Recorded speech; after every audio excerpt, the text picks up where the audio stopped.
أعوذ بالله من الشيطان الرجيم بسم الله الرحمن الرحيم هو الله الذي لا إله إلا هو عالم الغيب والشهادة هو الرحمن الرحيم هو الله الذي لا إله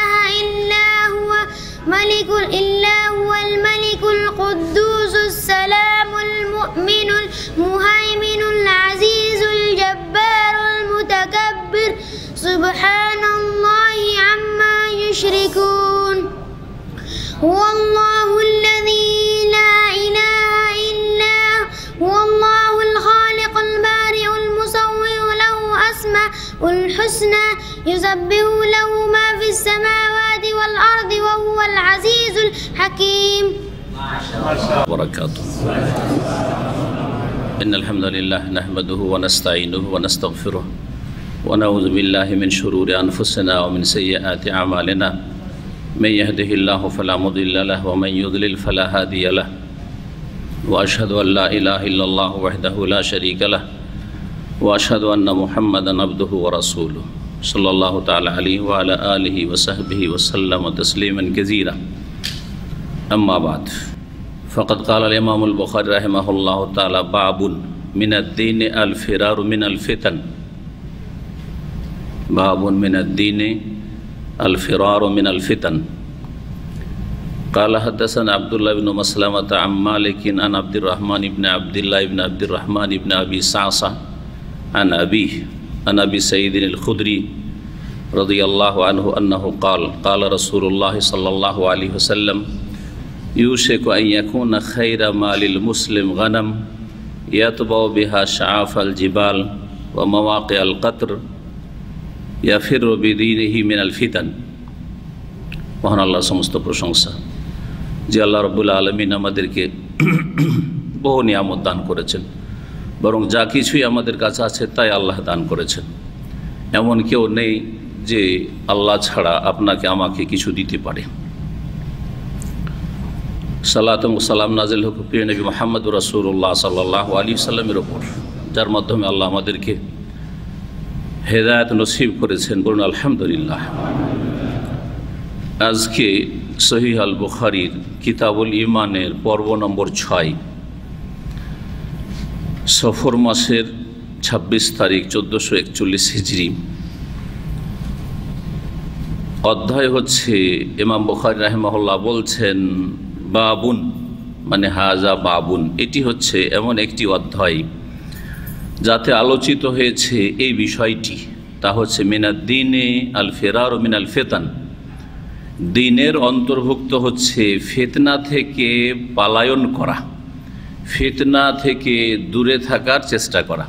পালায়ন করা মানে শারীরিকভাবে পালানোর প্রয়োজন হলে পালাতে হবে, আর যদি শারীরিকভাবে না হয় যোগাযোগ ছিন্ন করে, হয়তো সেখানেই বাস করছেন ফিতনার জায়গায়, কিন্তু ফিতনা থেকে যারা ফিতনা করে তাদের থেকে বিচ্ছিন্ন হয়ে পালায়ন করা। পালায়ন করা মানে দৌড় দিয়ে শুধু পালানো নয়, পালানো হয় যেমন শারীরিক তেমন মানসিক হয়, মনের দিক থেকে হয়। তো ইমাম বুখারী রহমতুল্লাহ আলাইহি বলছেন দিনের অন্তর্ভুক্ত হচ্ছে ফিতনা সমূহ থেকে পালায়ন করা।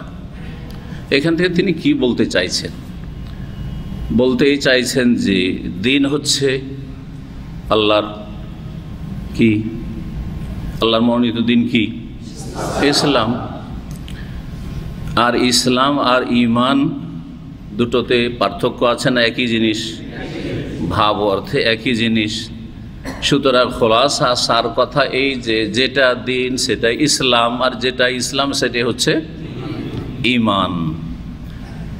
তাহলে এখানে দিন শব্দটি কেন উল্লেখ করেছেন? এই জন্য যে হাদিসে এসছে ইয়াফির রবে দিনহি, দিনের খাতিরে পালাবে, দুনিয়ার খাতিরে নয়। হয়তো ফিতনাতে জড়ালে দুনিয়ার স্বার্থ লাভ হবে, দুনিয়াতে যেসব স্বার্থগুলি রয়েছে সেগুলি ফিতনাতে জড়িয়ে গেলে, কলহ বিবাদে জড়িয়ে গেলেই তাতে লাভ আছে, হয়তো দুনিয়াবি লাভ আছে, কিন্তু ঈমান রক্ষার উদ্দেশ্যে, দিনের হেফাজতের উদ্দেশ্যে পালাবার চেষ্টা করবে।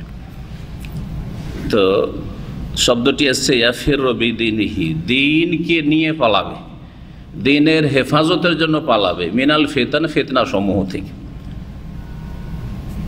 তো যখন দিনের হেফাজতের জন্য পালাবে আর দিনের একটা অংশ তাহলে হচ্ছে ফিতনা থেকে দূরে থাকা বা এড়িয়ে যাওয়ার চেষ্টা করা, দূরে থাকার চেষ্টা করা।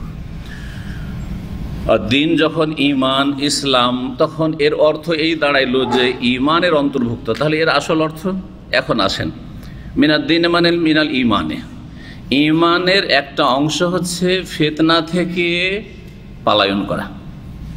ঈমানের একটা অংশ হচ্ছে ফিতনা থেকে কি করা? পলায়ন করা। তাহলে আপনি ফিতনা থেকে যদি দূরে থাকার চেষ্টা করেন, ঝামেলা থেকে দূরে থাকার চেষ্টা করেন, বিশৃঙ্খলা থেকে দূরে থাকার চেষ্টা করেন, অশান্তি থেকে দূরে থাকার চেষ্টা করেন, যারা বিশৃঙ্খলা সৃষ্টি করছে, ফিতনাবাজি করছে, তাদের থেকে যদি দূরে থাকার চেষ্টা করেন, তো এটা আপনার ঈমানের একটা অংশ, আপনার ঈমানের একটা অংশ। জি হ্যাঁ। এখন হাদিসে আসেন, বেশি কথা না বাড়িয়ে হাদিসের দিকে যাই।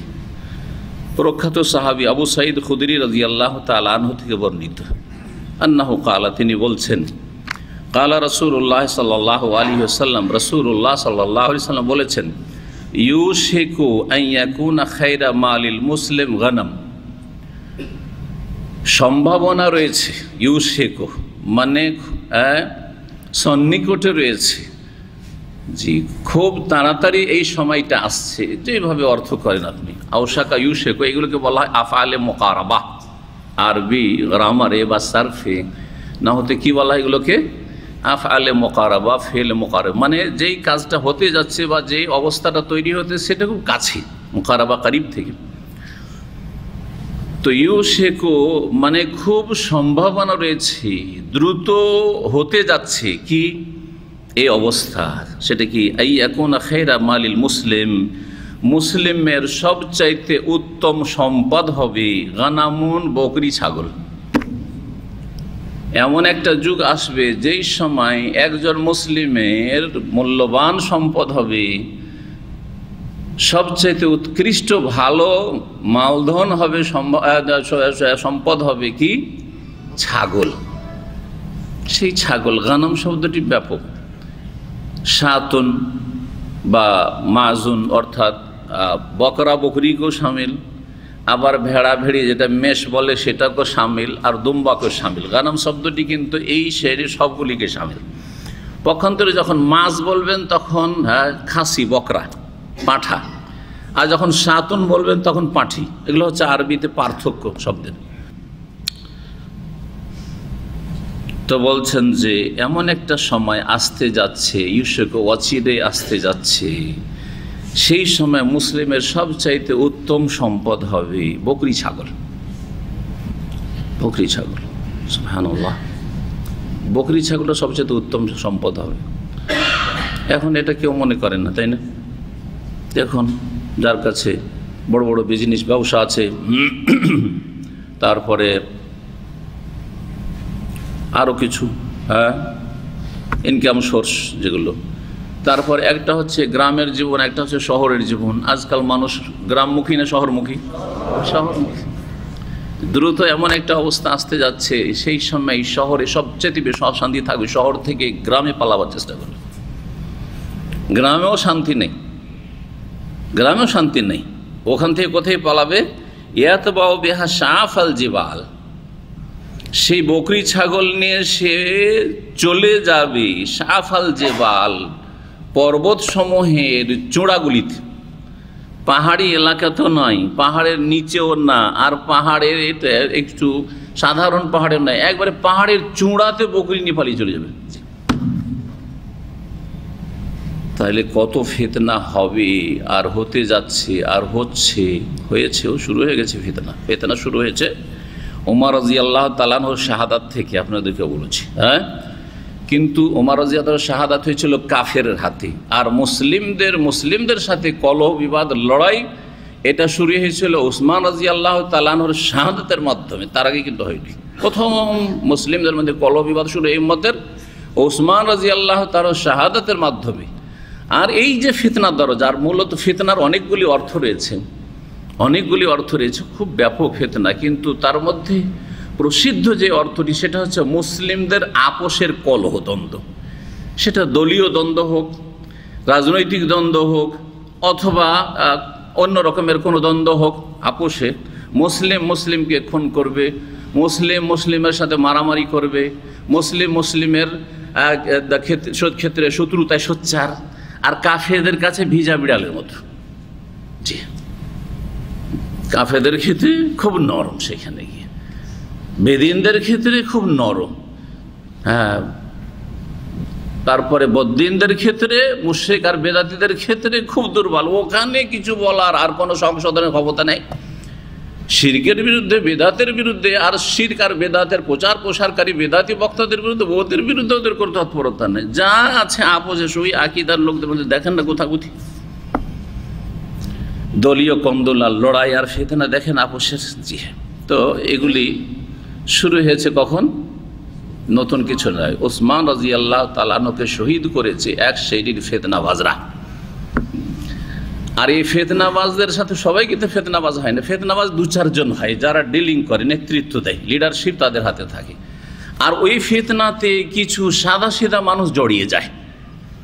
অনেক সাদাসিধা মানুষ ছিল, সেই নামগুলি বলতে আমাকে লজ্জা পাচ্ছে, যে উসমান রাদিয়াল্লাহু তাআলার জামানায় বেশ কিছু প্রসিদ্ধ নাম তারা বুঝতে পারেনি যে উসমান রাদিয়াল্লাহুর বিরুদ্ধে এরকম বিদ্রোহ ঘোষণা করা, তার বাড়ি ঘেরাও করা, আর মসজিদে আসতে বাধা দেওয়া, পানি খেতে বাধা দেওয়া, আউযু বিল্লাহি মিনাশ শাইতানির রাজিম, এই কাজগুলিতে যে তারা বিভ্রান্তির শিকার হয়েছিল ফিতনাবাজদের কারণে, বুঝতে পারেনি।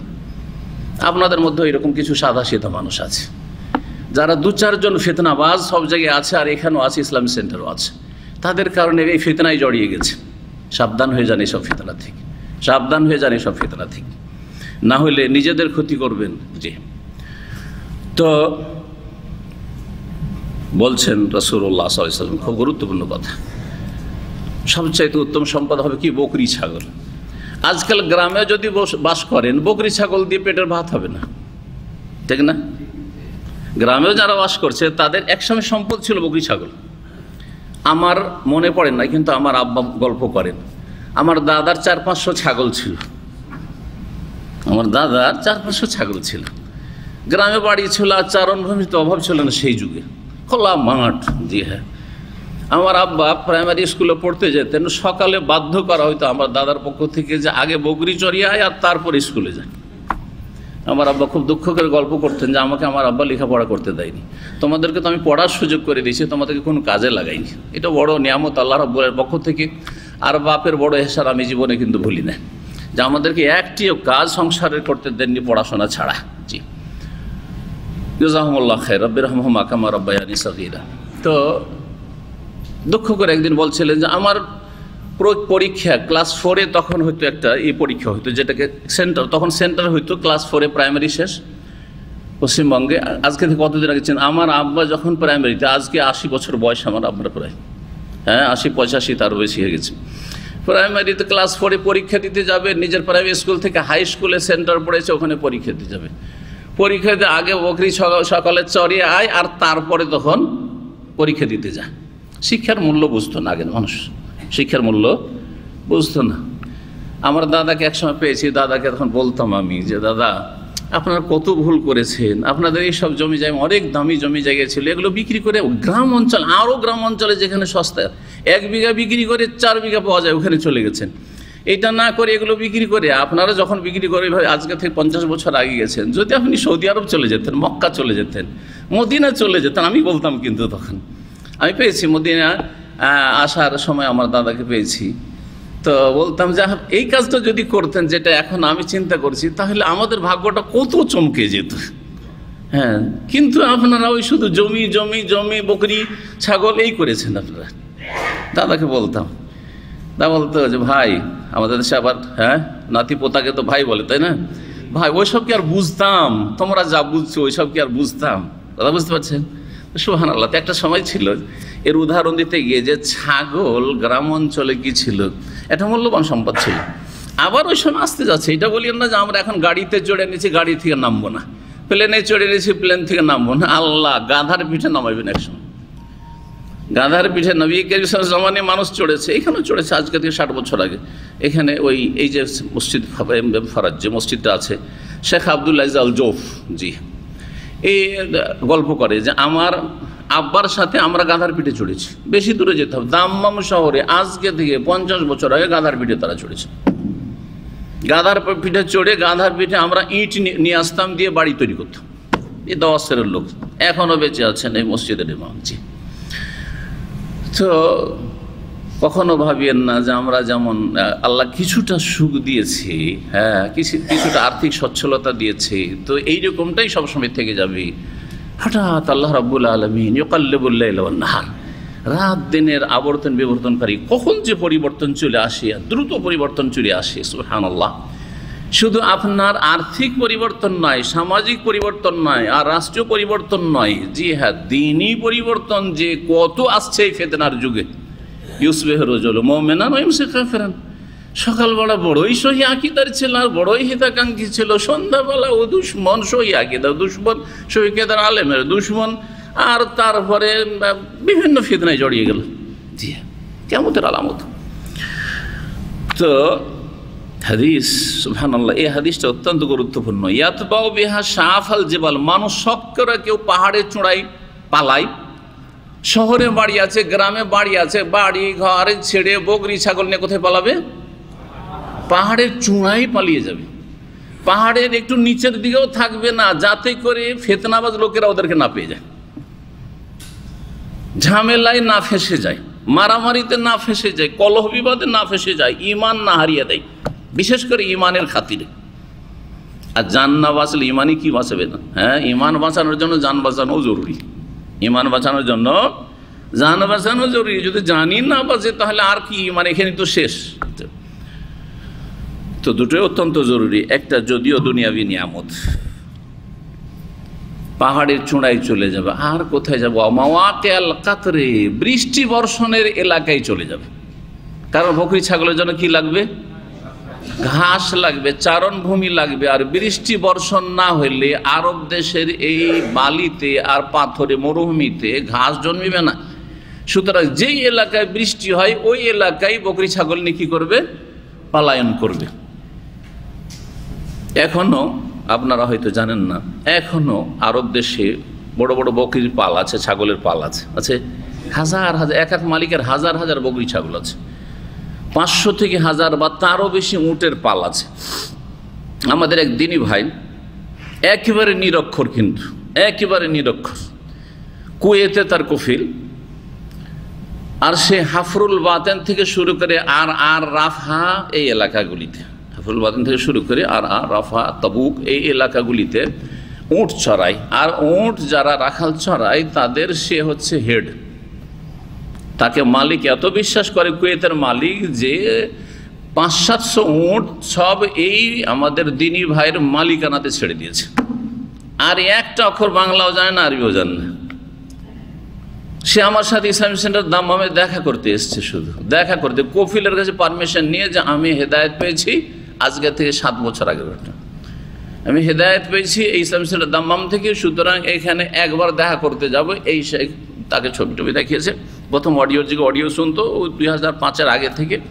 আর তারপরে তখন যখন কফিলকে দেখিয়েছে, কফিল খুব ভালো মানুষ, বলছেন না যাও তুমি 3-4 দিন ওকে ছুটি দিয়ে দিয়ে যাও, একবারে অন্য কাউকে ওখানে রিপ্লেস করে দিয়ে ওকে মোটের পাল থেকে ছুটি দিয়েছে, বেচারা দেখা করে গেছে। এখনও যোগাযোগ রাখে, এখনও সে আমার সাথে যোগাযোগ রাখে। তার নাম হচ্ছে রুবেল।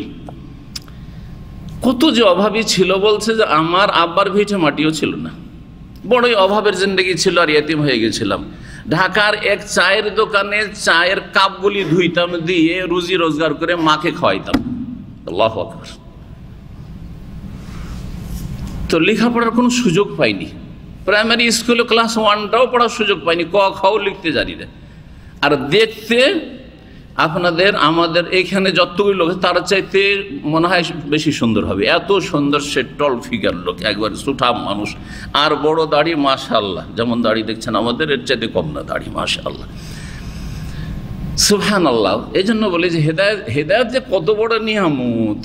অনেক রাজা ধীরাজা, মন্ত্রী মিনিস্টার, অনেক পুঁজিপতি হেদায়েত থেকে বঞ্চিত, বেচারা মিসকিন দাম্মাম শহরে বাস করে, অথবা যে কোনো জায়গায় বাস করে, আমাদের হাতের নাগালে আছে। শুধু তাই নয়, ইসলামিক সেন্টার থেকে লাফ দিলে তার দোকানের সামনে হয়তো আশেপাশে লাফ দিলে, এক ধাপ দিলে দোকানে পৌঁছে যাবেন, কিন্তু হেদায়েত নসিব হয় নাই।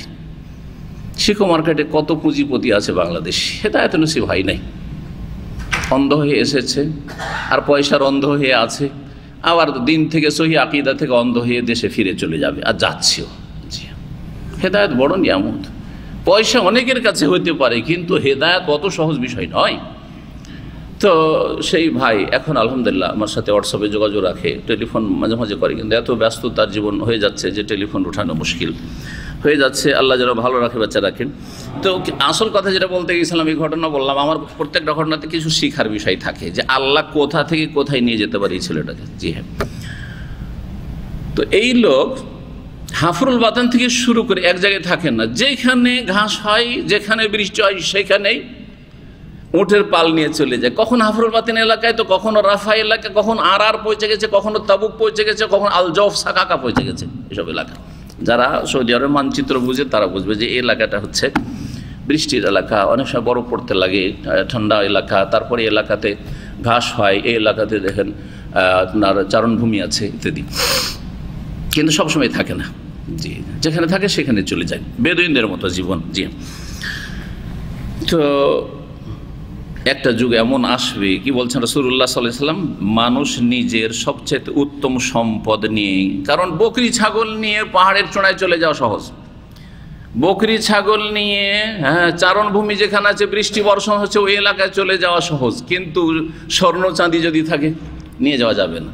যদি ফ্যাক্টরি থাকে, কোম্পানি থাকে, কারখানা থাকে, যাওয়া যাবে না, ওই শহরেই থাকতে হবে। হ্যাঁ, যদি আমার চাকরি থাকে, আমরা যেমন আমাদের তেমন কিছু না, ধরো চাকরি আছে, এখানে ছেড়ে গেলে চাকরি থেকে হাত দিয়ে চলে যেতে হবে, ঠিক না, যারা চাকরি করছেন বিভিন্ন প্রতিষ্ঠানে। কিন্তু আপনার নিজের ছাগল আছে, ছাগল বললেন, ওলামারা বলেছেন, ইমাম ইবনে হাজার রাহমাতুল্লাহ বলছেন যে ছাগল বললেন, কেন উট বললেন না, কেন গরু বললেন না? এটা বলতে পারতেন, নবী সাল্লাল্লাহু আলাইহি ওয়াসাল্লাম ছাগলের কথা বললেন। বলে ছাগল এমন একটা আল্লাহর সৃষ্টি গবাদি পশু, সেটা খুব সাদাসিধা। ছাগলকে আয়ত্ত করা উটের তুলনায় সহজ। জি হ্যাঁ, ছাগলকে কন্ট্রোল করা, যদিও ওতে মেহনত আছে, ছোটাছুটি এদিক সেদিক করবে, তারপরও সাদাসিধা। উট বিদ্বেষী জন্তু, উট হচ্ছে বিদ্বেষী জন্তু। বহু ঘটনা উটের আছে। আজকে থেকে 10 বছর আগে সেই উটটাকে মেরেছিল, উট ভুলেন, 20 বছর আগে মারলো, ভুলবে না, মালিকে মারধর করেছিল উটকে। ও এত বিদ্বেষী হেক দেখে ভরা আছে যে ও মনে রেখেছে। তারপরে কোনো সে এক সময় মালিক শুয়েছিল, রাত্রে গিয়ে উট একবার একটা পা চাপিয়েছে। উটের বদভ্যাস হচ্ছে যে আপনার মাথার উপর পা চাপাবে, বা এই যে আপনার এই যেটাতে মেরুদণ্ড আছে, মেরুদণ্ড ভেঙে গেলে মানুষ কিন্তু নড়াচড়া করতে পারবে না। হ্যাঁ, ঘাড়ের উপরে পা চাপাবে, না হয় মাথার পা চাপে দিয়ে পিষে দিবে আপনাকে, মড় করে ভেঙে দিবে আপনাকে, জীবনটাকে নষ্ট করে দেবে আপনার। তাই করেছে। বহু এরকম ঘটনা আরব দেশের আছে। তো নবী সাল্লাল্লাহু আলাইহি ওয়াসাল্লাম ছাগলের কথা বলেছেন। জি হ্যাঁ, ছাগলের মাধ্যমে, ছাগল যারা লালন পালন করে তারা ধৈর্যশীল হয়। এই জন্য আম্বিয়া রাসূলগণকে দিয়ে আল্লাহ ছাগল চড়িয়ে নিয়েছেন। কারণ ছাগল ফট করে ওইদিকে ছুটাছুটি করবে, আপনাকেও তার সাথে দৌড়াদৌড়ি করতে, উটের সাথে গরুর সাথে এত দৌড়াদৌড়ি করতে হয় না। এর মাধ্যমে একটা ধৈর্য, যে একটা অত্যন্ত গুরুত্বপূর্ণ মানুষের গুণ, এই ধৈর্য ধারণের গুণটাও পয়দা হবে, ট্রেনিং একটা হবে। তো ধৈর্যের ট্রেনিং করা লাগে। জি হ্যাঁ, এই ট্রেনিংও এতে হবে। কি জন্য এরকম করবে? পাহাড়ের চূড়ায় যাবে, আর যেখানে বৃষ্টি হয় এখানে চলে যাবে। ইয়াফির রবে দীনহি মিনাল ফিতান, নিজের দিনকে নিয়ে পালায়ন করবে ফিতনা সমূহ থেকে। নবী সাল্লাল্লাহু আলাইহি ওয়াসাল্লাম বহু বচন বলেছেন ফিতনা। তাহলে বহু রকমের ফিতনা আছে, যে ফিতনা সম্পর্কে আলোচনার সময় নেই, সুতরাং এখানেই আলোচনা শেষ করি। এক কথায় ইমাম বুখারী রাহিমাহুল্লাহ যেটা এখানে বলতে চেয়েছেন সেটা হচ্ছে যে ফিতনা থেকে যদি দূরে থাকেন তাহলে এটা আপনার ঈমানের একটা অংশ, এটা একটা আপনার নেক আমল। আর যদি ফিতনা যেখানে সেখানেই যাওয়ার চেষ্টা করেন, ফিতনাতে ইনভলভ হওয়ার চেষ্টা করেন, ফিতনাতে আপনাকে দেখা যায় যে আপনি অ্যাক্টিভ হয়ে সক্রিয় হয়ে উঠেছেন, ফিতনাতে আপনার সক্রিয় ভূমিকা আছে, ইন্ধন যোগাচ্ছেন, তাহলে জানতে হবে যে আপনার ঈমানে ত্রুটি আছে, আপনার ঈমানে ত্রুটি আছে এখন সংশোধন করুন। আল্লাহ যেন আমাদের হেফাজত করেন। 13 নম্বর অধ্যায়, বাবু কওলিন নবী সাল্লাল্লাহু আলাইহি ওয়াসাল্লাম আনা আ'লামুকুম বিল্লাহ ওয়া আন্নাল মারিফাতা ফিলুল কলবি লিকাউলিল্লাহি তাআলা ওয়ালাকিন ইউআখিযুকুম বিমা কাসাবাত কুলুবুকুম। ইমাম বুখারী রাহিমাহুল্লাহ বলছেন এই অধ্যায় হচ্ছে নবী করিম সাল্লাল্লাহু আলাইহি সাল্লামের এই বাণী সম্পর্কে, আনা আ'লামুকুম বিল্লাহ, আমি তোমাদের মধ্যে আল্লাহ সম্পর্কে বেশি জ্ঞানী। আমি তোমার মধ্যে আল্লাহ সম্পর্কে বেশি জ্ঞানী। জি হ্যাঁ, এই হাদিসের যে হাদিসটা আসছে সামনে, এই হাদিসের একটা অংশ, বড় একটা হাদিসের একটা অংশ এখানে নিয়ে আসা হয়েছে, তা দিয়ে অধ্যায় কায়েম করা হয়েছে। এর আগে বলেছি যে ইমাম বুখারী রহমতুল্লাহ আলাইহি কখনো কোরআনের আয়াত দিয়ে অধ্যায় কায়েম করেন, কখনো হাদিসের সুর দিয়ে করেন, কখনো সালাফদের কোনো উক্তি দিয়ে করেন, আর কখনো একটা মাসলাকে সাবেত করার জন্য, প্রমাণ করার জন্য, অথবা একটা ভ্রান্ত ধারণাকে, ভ্রান্ত বিশ্বাসকে খণ্ডন করার জন্য তিনি অধ্যায় কায়েম করেন। জি, তো এই বিভিন্ন রকম দেখবেন কিন্তু সহিহ বুখারীতে। তিনি বলছেন এখানে যে নবী সাল্লাল্লাহু আলাইহি ওয়াসাল্লামের বাণীতে রয়েছে আনা আ'লামুকুম বিল্লাহ, আমি রাসূলুল্লাহ সাল্লাল্লাহু আলাইহি ওয়াসাল্লাম তোমাদের মধ্যে সবচাইতে বেশি আল্লাহ সম্পর্কে জ্ঞানী, সর্বাধিক জ্ঞানী। কার সম্পর্কে? বিল্লাহ, আল্লাহ সম্পর্কে সর্বাধিক জ্ঞানী যখন রাসূলুল্লাহ সাল্লাল্লাহু আলাইহি ওয়াসাল্লাম, তাহলে ওর চাইতে কম জ্ঞানী অন্য অন্যরা রয়েছে। অন্য অন্যরা যখন কম জ্ঞানী রয়েছে, তাহলে সবার জ্ঞান সমান নয়, কারো জ্ঞান বেশি, কারো জ্ঞান কম রয়েছে। আর মানুষের এলেমের ভিত্তিতে আমল হয়। এলেমের ভিত্তিতে কি হয়? আমল হয়। যখন এলেমের ভিত্তিতে আমল হয়, তাহলে আমলেও মানুষের তারতম্য রয়েছে, পার্থক্য রয়েছে। বরং একই আমল সমান আপনি পরিমাণের দিক থেকে করছেন, তারপরেও পার্থক্য আছে। যেমন আপনিও 17 রাকাত ফরজ নামাজ পড়ছেন দিনে, আর আমরাও পড়ছি, কিন্তু সবার নামাজের সওয়াব, সবার নামাজের কোয়ালিটি একরকম মোটেই না, মোটেই না, অনেক পার্থক্য রয়েছে। ঠিক হয়ে গেল। ওয়া আন্নাল মারিফাতা ফিলুল কলবি, তারপরে তিনি বলছেন যে আল্লাহর মারিফা, আল্লাহর মারিফাত। আল্লাহর মারিফাত মানে কি? মারিফাত শব্দটি মাসদার, আরাফা ইয়ারিফুর মাসদার, আরাফা ইয়ারিফু মারিফাতান। জি, মাসদার মিমিট। আরাফা মানে কি? আলেমা মানে জানা, জানা আছে। আর আরাফা মানে কে বলতে পারে? পরিচিত হওয়া, চেনা। আরাফা মানে চেনা, পরিচিত হওয়া, পরিচিতি লাভ করা। যার সাথে, যার ক্ষেত্রে পরিচিতি লাভ করে, তার সম্পর্কে জানা হয় না? হ্যাঁ, জানা হয় না, হয় না?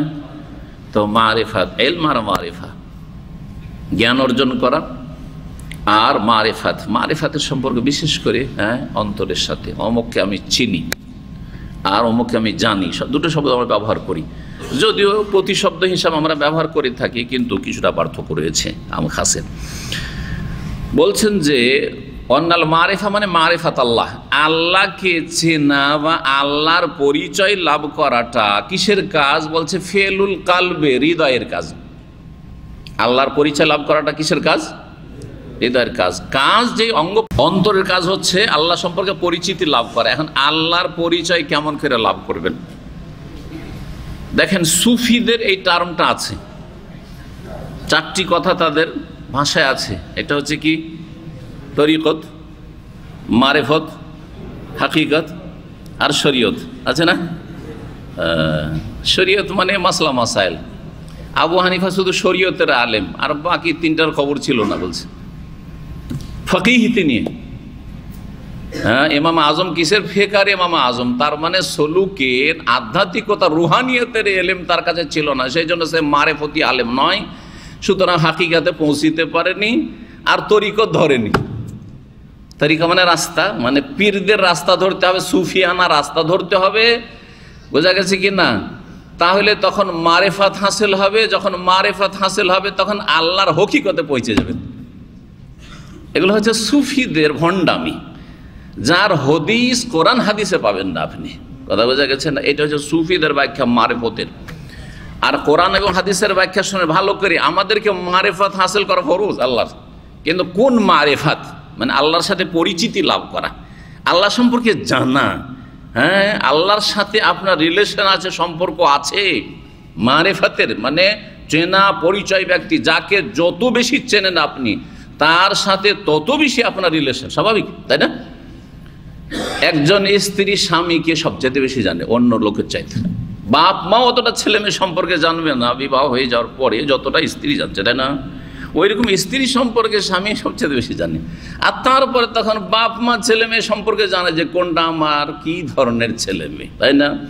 আর ছেলে মেয়েরা যতটা বাপ মা সম্পর্কে জানে পাড়া প্রতিবেশী জানে না, অনেক কথাই জানতে পারে, কিন্তু ছেলে মেয়েরা জানে যে আমার বাপের দোষ আছে, মায়েরই আছে, ভালো আছে আর মন্দ আছে, ভালো থাকলেও জানে। আর একটা লোক যদি তাহাজ্জুদ পড়ে তো সেটাও পাড়া প্রতিবেশী নাও জানতে পারে, কিন্তু ছেলেদের থেকে মেয়েদের থেকে লুকিয়ে রাখা যাবে না, স্ত্রী থেকে লুকিয়ে রাখা যাবে না, স্বামীর থেকে লুকিয়ে রাখা যাবে না, ও জানবেই একদিন, তাই না? তো মারিফাত মানে পরিচিতি লাভ করা বা চেনা। এখন সহি কোরআন সুন্নাহর আলোকে আল্লাহ সম্পর্কে কেমন করে মারিফাত হাসিল করবেন, খুব সংক্ষেপে, অনেকগুলি কথা সংক্ষেপে বলছি, দু চারটা কথাই হেডলাইন, যাতে করে আমরা এই পরিচিতি লাভ কেমন করে হবে আল্লাহর সাথে, আর আমাদের কতটা এই ক্ষেত্রে উন্নতি হয়েছে আর কতটা করতে পেরেছি আমরা উপলব্ধি করতে পারি। আল্লাহ রাব্বুল আলামিন মারিফাত সম্পর্কে আকীদার উলামারা বলেছেন যে নারিফুল্লাহ, আল্লাহর সাথে আমরা পরিচিতি লাভ করব, আল্লাহকে জানবো, হ্যাঁ, বেজাতিহি, আল্লাহর জাত সম্পর্কে জানবো, ওয়া সিফাতিহি, আল্লাহর সিফাত গুণাবলী সম্পর্কে জানবো, ও তৌহিদিহি, আর তার তৌহিদ। আর তৌহিদের একটা দিক হচ্ছে রুবুবিয়ত, জাত সিফাত যখন চলে আসলো তো তৌহিদুল আসমা সিফাত চলে আসতো, নারিফুল্লাহ বেজাতি ওয়া সিফাতিহি বা বে আসমাই ওয়া সিফাতিহি, আল্লাহর নামগুলির মাধ্যমে জানবো, আর প্রত্যেকটা নামের সুন্দর সুন্দর অর্থ রয়েছে, সেই অর্থগুলির মাধ্যমে আল্লাহকে জানবো। কি বুঝলেন? বুঝলেন না? বুঝলেন না? তো আল্লাহর নাম রহমান, রহিম, হ্যাঁ, জব্বার, হ্যাঁ, আল কাহার, হ্যাঁ, আল মুমিন, আল মুহাইমিন, আল আজিজ, ইত্যাদি ইত্যাদি, আল হাকিম, আল খবীর, জি হ্যাঁ, আল আলিম, আল্লামুল গুয়ুব ইত্যাদি। আল্লাহর নামগুলিও জানবো, আর তার সাথে নামের অর্থগুলি হচ্ছে, অর্থ যেগুলো বেরোচ্ছে এগুলো হচ্ছে সিফাত গুণাবলী, গুণাবলীর মাধ্যমে আল্লাহর সাথে পরিচিতি লাভ করব। এটা একটা কাজ। আর একটা কাজ হচ্ছে আল্লাহ রুবুবিয়ত সম্পর্কে জানবো। আল্লাহ রুবুবিয়ত মানে আল্লাহর কাজগুলি জানবো, যেগুলি আল্লাহর কাজ আর কারো কাজ নয়, এর মাধ্যমে আল্লাহর সাথে পরিচিতি, আল্লাহর মারিফাত হাসিল করব। সুতরাং একজন মুমিন জানবে যে সৃষ্টি করা কাজ কার কাজ, হায়াত দেওয়া কার কাজ, মরণ দেওয়া কার কাজ, সুখ দেওয়া কার কাজ, দুঃখ দেওয়া কার কাজ, হ্যাঁ, বালা মুসিবত থেকে উদ্ধার করা কার কাজ, ছেলে মেয়ে দেওয়া কার কাজ, রোগ ভালো করা কার কাজ, সব আল্লাহর কাজ। তাহলে মাজার কেন দেয়? তাহলে মাজার কেন? যখন আল্লাহর কোরআন সুন্নাহ ভিত্তিক মারিফাত হাসিল হবে তো কেউ মাজারে যাবে না, নিজে হাতে মাজার ভেঙে ফেলবে ওরা। তা আল্লাহর মারিফতই নেই এদের কাছে। মাজার ব্যবসা হচ্ছে ব্যবসা, ধর্ম ব্যবসা, এটা কোনো ইসলাম নয়, এটা মারিফাত নয়, ধর্ম ব্যবসা। আর কত লোক যে ধর্ম ব্যবসায় জড়িয়ে গেছে, আল্লাহ ধর্ম ব্যবসার ফিতনা থেকে বাঁচাক। তো কয়টা দিক বললাম? আল্লাহর নাম আর গুণাবলী, আর আল্লাহর রবি, আল্লাহর কাজগুলি। আল্লাহর কাজগুলি যদি বলি তো ঘন্টা শেষ হয়ে যাবে, আমাদের আলোচনা শেষ হবে, সেই জন্য আল্লাহর কাজগুলি আপনাকে জানতে হবে। আল্লাহর কি কি কাজ? কুল্লা ইয়াউমিন হুয়া ফি শান, প্রতিদিন আল্লাহ নিজের কাজে লেগে আছে, প্রতিদিন আল্লাহ নিজের কাজে লেগেছে। অত ইজ্জু মান তাশা, অত জিল্লু মান তাশা, বিয়াদিকাল খায়রু, তুতিল মুলকা মান তাশা, ওয়া তানজিউল মুলকা মান তাশা, সব যত ফাআলুল লিমা ইউরিদ, ইউহি ওয়া ইউমিত, সব আল্লাহর কাজ। আল্লাহু ইয়ারযুকু মান ইয়াশা বিগাইরি হিসাব ওয়া ইয়াকবিযু ওয়া ইয়াবসুতু, সব কাজ কোরআনে কারিমে তার রুবুবিয়ত ভরা আছে। আল্লাহর কাজগুলির কথা আলোচনা ভরপুর হয়ে আছে, আপনাকে জানতে হবে এগুলো। আল্লাহর পরিচিতি লাভ হয়েছে, আল্লাহর কাজগুলো কি জানবো, রুবুবিয়ত, তাওহীদের রুবুবিয়ত। আল্লাহর কাজ যখন হয়ে গেল তো আল্লাহর ইবাদতগুলি জানবো, তাওহীদুল উলুহিয়া জানবো, তাওহীদুল ইবাদা জানবো। আল্লাহর ইবাদত কি? আল্লাহর ইবাদত অন্তর দিয়ে করতে হবে, আল্লাহর ইবাদত জবান দিয়ে করতে হবে, আল্লাহর ইবাদত অঙ্গ প্রত্যঙ্গ দিয়ে করতে হবে, আল্লাহর ইবাদত শরীর দিয়ে করতে হবে, ধন সম্পদ দিয়ে করতে হবে। আল্লাহর ইবাদত বন্দেগীতে কিছু ফরজ রয়েছে, কিছু নফল সুন্নাত মুস্তাহাব রয়েছে, এগুলির মাধ্যমে আল্লাহর মারিফত হাসিল করা। আর এটাই তো দিন, এটাই তো দিন, এটাই তৌহিদ, এটাই ঈমান, এটাই দিন। জি হ্যাঁ, এই ক্ষেত্রে যে যতটা জানতে পারবে সে তত আলামুকুম বিল্লাহ হবে। আর নবী সাল্লাল্লাহু আলাইহি ওয়াসাল্লাম সবচেয়ে বেশি জানতেন, সুতরাং এই উম্মতের সবচেয়ে বেশি জ্ঞানী আল্লাহ সম্পর্কে কে ছিলেন? প্রিয় রাসূল সাল্লাল্লাহু আলাইহি ওয়াসাল্লাম। জি, আশা করি বুঝতে পেরেছেন। লিকাউলিল্লাহি তাআলা, আসলে অন্তর দিয়ে আল্লাহর মারিফাত হাসিল। অন্তর থেকে আল্লাহর সাথে পরিচিতি না হয় তো বাহ্যিক 2-4-5টা কাজ করে আল্লাহর পরিচিতি লাভ হয় না, বা আল্লাহর সাথে সুসম্পর্ক হয় না। এটা হচ্ছে আসল। তাই বলছেন যে আসল বিষয়টি হচ্ছে কলব, হৃদয়ের বিষয়। এর দলিল সূরা বাকারা 225 নম্বর আয়াত। মহান আল্লাহ ইরশাদ করেছেন, লা ইউআখিযুকুমুল্লাহু বিল্লাগওয়ি ফি আইমানিকুম, আল্লাহ তোমাদেরকে ধরবেন না, পাকড়াও করবেন না। লা ইউআখিযুকুমুল্লাহু বিল্লাগওয়ি ফি আইমানিকুম, তোমরা যদি ওয়াসার কোনো কসম করে নাও, ওয়াসার ফালতু কসম করে নাও। ফালতু কসম হচ্ছে অনিচ্ছাকৃত মুখ দিয়ে চট করে একটা আল্লাহর কসম বেরিয়ে গেল, আপনি ইচ্ছা করে কসম খান। জি, আর এটা আরবদের সবচেয়ে বেশি হয়, হয়তো আর এখনো হচ্ছে। আর আমাদের এদেশে দীর্ঘ সময় ধরে অনেক সময় বেরিয়ে যায়, কিন্তু মন থেকে, কিন্তু অন্তর থেকে সংকল্প করে কসম করিনি। যেমন একটা লোক রাস্তাতে সামনে, সেন্টারের সামনে এসে জিজ্ঞেস করছে যে আমি এখান থেকে যাব ধরেন 91, হ্যাঁ বদরে যাব, কোন রাস্তায় যাব? চট করে চিন্তা টিন্তা না করে, হ্যাঁ কি চিনে, ওয়াল্লাহি মাদরি বলছে না, বলছে না, ওয়াল্লাহি, ওয়াল্লাহি কসম না, আল্লাহর কসম জানি না। অথচ চিন্তা করে বললে বুঝতে পারবে যে আমি যেহেতু এখন সিটি সেন্টারে আছি, এটা হচ্ছে মিডিল দাম্মামের, এখান থেকে এই দিক রাস্তা ধরলে হয়, অথবা এই দিক দিয়ে ধরলেও হয়, চলে যেতে পারবে। বলে দিলে তো পারতাম একটু চিন্তা করে। তাহলে আপনার কসমটাতে গুনাহ হবে নাকি? লাগো ফালতু কসম, অনিচ্ছাকৃত মুখ দিয়ে চট করে বেরিয়ে গেছে, এটা হচ্ছে ফালতু কসম। আর আরবদের খুব বেশি হয়, নবী সাল্লাল্লাহু আলাইহি ওয়াসাল্লাম আমলেও হয়তো, জাহেলিয়াতের যুগ থেকে এটা চলে আসছে, ওয়াল্লাহ ওয়াল্লাহ বিল্লাহ করা। জি হ্যাঁ, জি। কিন্তু যখন ইচ্ছে করে বলবে ওয়াল্লাহি, আল্লাহর কসম করে বলছি আমি এটা নিইনি, অথচ নিয়েছি, অথবা আল্লাহর কসম করে বলছি যে আমি একে এই অপরাধে দেখেছি, সাক্ষী দিচ্ছে, অথবা এই কাজ সে করেনি, বা আমি এই কাজ করিনি, তখন বলবো যে এটা হচ্ছে অকাট্য কসম, এটা ফালতু কসম নয়। তখন মিথ্যা হইলে আমিনে গুমুজ জাহান্নামে নিয়ে যাবে। আর যদি আগামীর জন্য কোনো কসম করে, আগামীতে আল্লাহর কসম এই কাজ আমি জীবনে করব না, তারপরে করে ফেললো, তাহলে কি করতে হবে?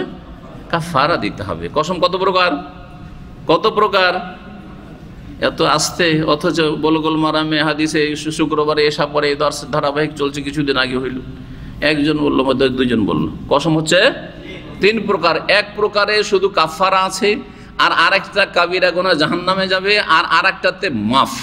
যে মাফ সেটা হচ্ছে এই আয়াত, 2 জায়গায় এই আয়াতটি রয়েছে, 2 ভাষা দিয়ে।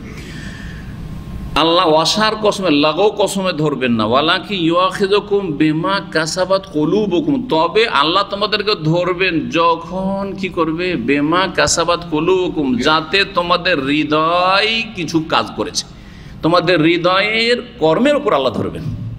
মানে অন্তর থেকে সংকল্প করে যখন তুমি কসম করলে, অন্তর থেকে সংকল্প করে যখন কোনো অন্যায় করলে, তখন আল্লাহ ধরবেন। অনিচ্ছাকৃত কিছু হয়ে গেলে ধরবেন না। অনিচ্ছাকৃত আপনি একটা পাখি শিকার করার জন্য মারছেন, বা একটা গাছের আম পাড়ার জন্য একটা পাথর ছুঁড়েছিলেন, গাছের আম পড়লো না, আর পাথরটা পড়ে কারো মাথা ফেটে গেল, আল্লাহ ধরবেন? আল্লাহ ধরবেন না।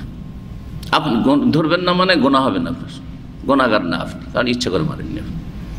তবে লোকজন দেখে করতে হবে। হঠাৎ করে একটা লোক চলে আসলো, সেটা আলাদা কথা। আর লোকজন গাছের তলে আছে, আর আপনি পাথর ছুড়বেন, যাওয়া জায়েজ নাই, মানে সেই ক্ষেত্রে আপনার ত্রুটির পর আল্লাহ ধরবেন। জি, এরকম বহু উদাহরণ হইতে পারে আর কি। যাক, তো এখানে যেটা দেখাবার বিষয়, সেটা কি দেখাচ্ছেন, যে আল্লাহ ধরেন কিসের ওপর?